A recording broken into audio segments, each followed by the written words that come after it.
يضحكون وإذا مروا بهم يتغامزون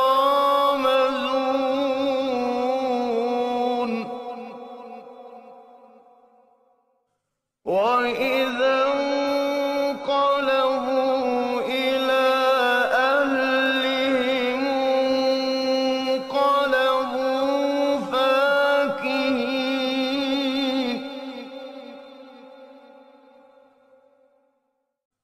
وإذا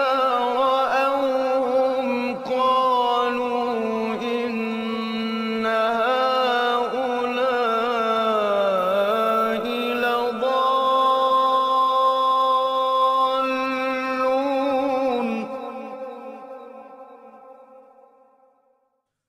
وما أرسلوا عليهم حافظين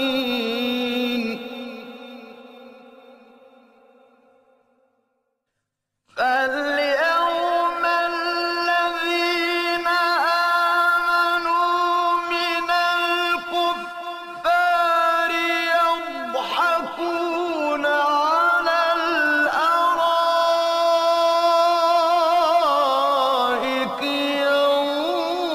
ينظرون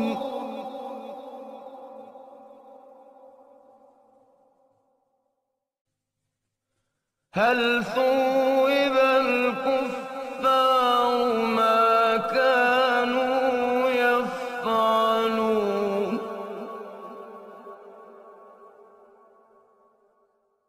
गुनाहगार यानी कुफ्फार हैं,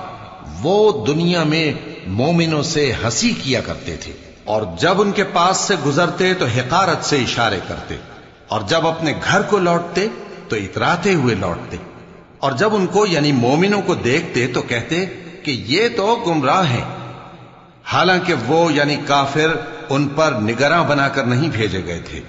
तो आज मोमिन काफिरों से हंसी करेंगे कि मसनदों पर बैठे हुए उनका हाल देख रहे होंगे। आज काफिरों को उनके कामों का पूरा पूरा बदला मिल गया ना।